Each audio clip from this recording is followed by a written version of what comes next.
Quando você percebe que mesmo ali no meio do arroz, do feijão, do legume, do bife, existe um carinho, uma sensibilidade perpassando a refeição, que extrapola os alimentos. Alguém que tem uma sensibilidade poética, ainda que nunca tenha escrito um poema, sabe arrumar bem uma mesa, preparar bem uma mesa para que a gente sente-se, que a gente coma com alguma coisa a mais. Não é só a nossa fome de pão que será saciada neste momento, é a fome de beleza, é a fome de significados, é a fome de amor que está sendo sanada ali.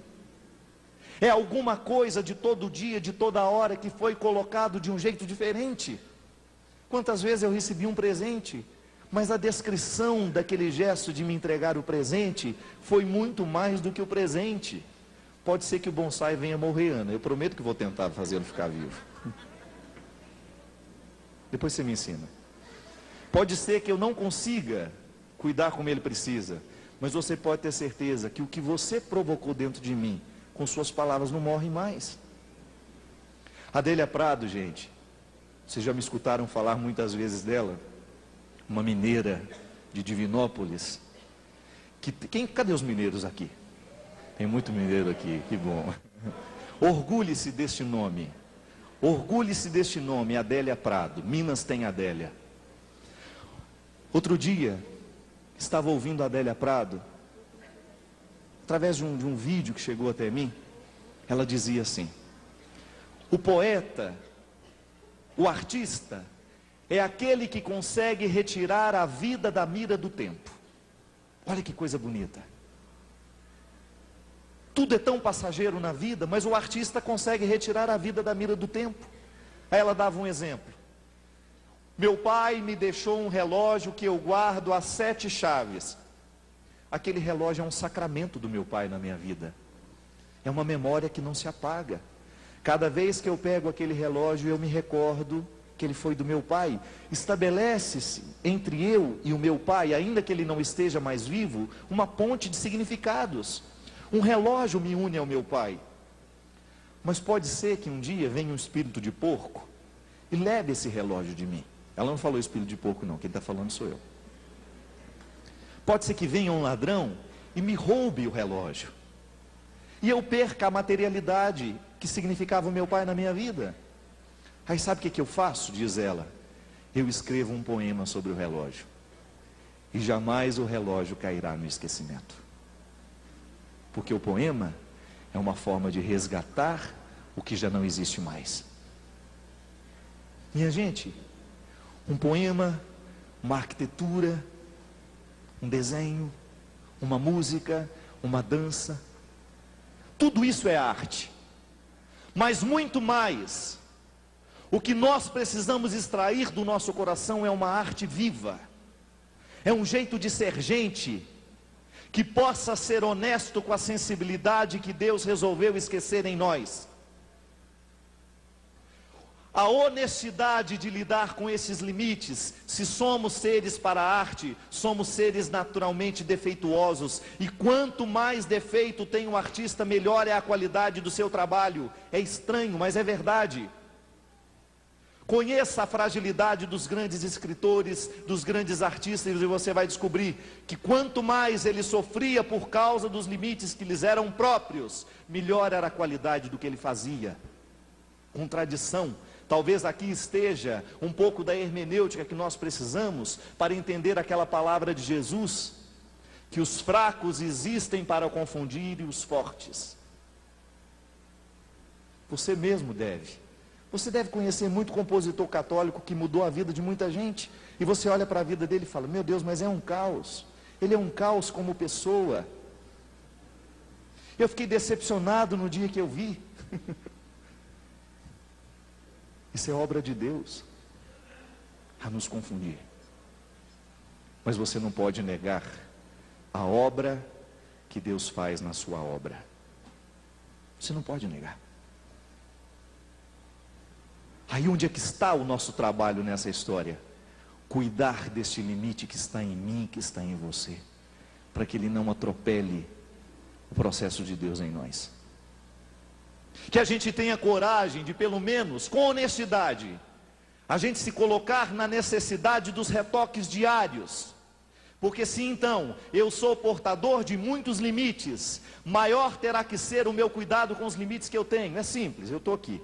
De repente eu estou sentindo que tem uma pedra no meu sapato. Eu não tenho como tirar esse sapato do pé. O que eu vou fazer? Descobrir um jeito, e isso todos nós arrumamos. É impressionante a capacidade que o ser humano tem de driblar essas pequenas coisas. Você dá um jeitinho, joga aquela pedra para um lado, e você sabe que haverá um jeito de pisar, sem que aquela pedra impeça o seu caminho. Quem já passou por essa experiência aqui, levante a mão. Pronto. Não estou falando nenhuma bobagem. Não. Em algum momento a gente descobre um jeitinho de colocar aquela pedra no lugar dela. É disso que nós estamos falando. Aperfeiçoamento da arte que há em você. Você tem todo o direito de ter limites. E eu tenho este anúncio aqui hoje para você. Quanto maior for a qualidade da sua arte, certamente serão inúmeros os defeitos que lhe acompanham. Sabe por quê? Outro dia eu estava lendo um livro de gênese literária. É a crítica da crítica. Como é que nasce? Ela não está preocupada em como é que uma obra literária foi interpretada. Não, ela está muito mais preocupada como que o artista concebeu aquela obra. E ele só pode conceber no rascunho. Eu, no momento em que escrevo, você no momento em que escreve, quantos rascunhos você faz antes que a obra fique pronta? Pronto, é disso que eu estou falando. A gênese literária se ocupa dos rascunhos dos rascunhos. É ali que a verdadeira alma do artista está sendo mostrada em seus detalhes. Quanto mais rascunho tem uma obra, melhor será a qualidade dela. É impressionante, gente.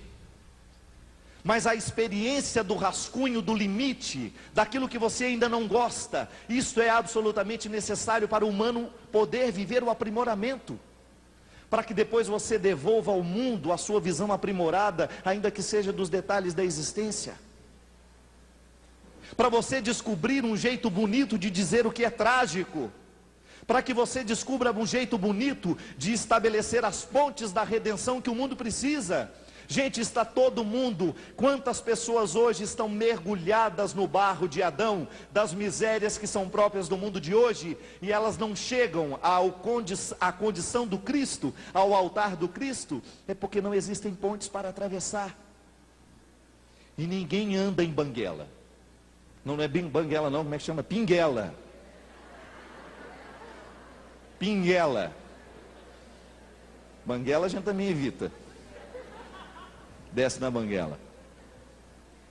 Nós precisamos de pontes que nos dê segurança, caso contrário a gente não atravessa. Olha o medo que eu tinha da ponte de ferro lá em Formiga. Tinha medo de atravessar aquela ponte. E eu sabia que ela ia me levar a um lugar lindo. O lugar do outro lado do rio, que era um lugar que todos nós sonhávamos chegar. Tinha um casarão antigo lá perto de um curtume. Era o sonho de toda criança. Os nossos irmãos mais velhos, sabedores do nosso medo de atravessar a ponte, ficavam dizendo, lá naquela casa tem cada livro do tamanho de vocês. Verdade, dizia que a biblioteca tinha uns livros de 1 metro, 1,5 metros. E a gente ficava, meu Deus. E aí eu me lembro que eles ainda mentiam mais ainda. Você abre as páginas, você vê os personagens lá dentro. E nós ali, 5, 6 anos, acreditávamos nessas bobagens. Se você fala hoje para o Pedro isso, imagina. Fala para o seu filho hoje de 5, 6 anos. Mas nós não tínhamos a coragem de atravessar a ponte. Nós ainda não estávamos seguros de que podíamos atravessar aquela ponte. Minha gente, o artista, ele tem que se prestar o tempo todo a viver o ofício de ser ponte. Nós estabelecemos o vínculo, nós estabelecemos a ponte, para que a condição adâmica seja superada. Eu tenho que chegar à glória do altar. Eu tenho que chegar ao Cristo, mas eu passo o tempo todo por pontes humanas. Aí vem a responsabilidade nossa como padre. Não dá mais para a gente fugir. Não tem mais como a gente enganar a gente mesmo. Padre tem que viver um processo de sensibilização artística o tempo todo. Não precisa cantar, não precisa ser um escritor, não, mas sensibilidade artística tem que ter, que é justamente a capacidade de estabelecer empatia. O artista é aquele que faz você prender os olhos nele, é aquilo que faz prender os olhos no que ele está apresentando. O artista é aquele que tem a capacidade humana de estabelecer entre ele uma ponte.